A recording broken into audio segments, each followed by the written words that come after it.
C'est l'histoire d'un choc frontal totalement imprévisible entre le plus grand joueur de l'histoire du football et un homme dont le monde ignorait encore l'existence il y a à peine 2 semaines. Un gardien de but sorti de nulle part. Ce qui s'est passé dans le secret d'un hôtel de Tampa, en Floride, va profondément changer votre manière de voir le sport de haut niveau. Dans 20 ans, quand les passionnés analyseront les archives de cette Coupe du Monde 2026, ils ne s'attarderont pas uniquement sur les tactiques, les cartons ou les plus beaux buts en lucarne. Ils parleront d'un face-à-face bouleversant qui s'est joué loin des caméras, dans un hall d'hôtel ordinaire, entre la plus grande star de la planète et un gardien de but de 40 ans. Prenez un instant pour vous installer confortablement et oubliez les statistiques de transfert ou les analyses d'experts.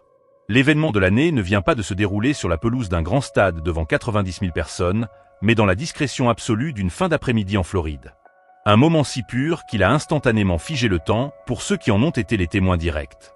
Tout commence par une question d'une simplicité désarmante. Quelle est la véritable valeur d'un rêve quand la réalité vous impose de ramasser les déchets des autres pour survivre? C'est la question centrale qui entoure la vie de Vozina.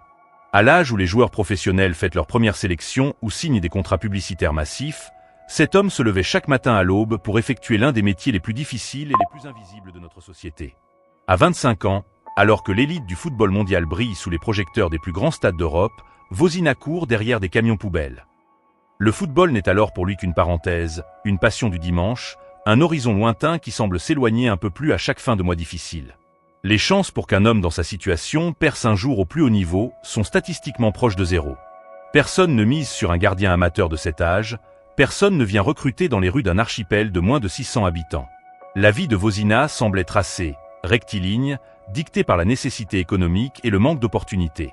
Mais le destin possède parfois une mémoire incroyable. Et le courage silencieux finit toujours par laisser des traces que le temps ne peut pas effacer. Pour comprendre le miracle qui s'accomplit sous nos yeux, il faut situer géographiquement et humainement l'origine de cette force. Le Cap-Vert est un petit ensemble de 10 îles volcaniques posées sur l'océan Atlantique, au large des côtes du Sénégal. Un pays magnifique mais aux ressources limitées, dont la sélection nationale n'avait jamais, au grand jamais, foulé la pelouse d'une phase finale de Coupe du Monde. Dans cet environnement insulaire, le football est une religion, un langage universel, mais imaginer en faire une carrière internationale relève de la pure folie douce.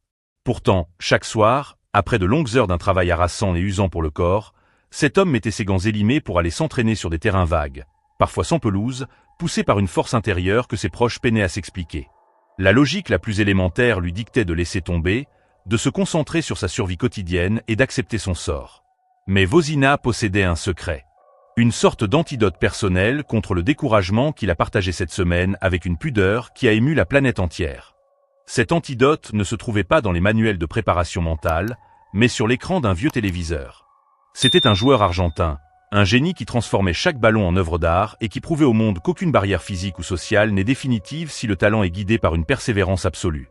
Pour Vozina, observez Lionel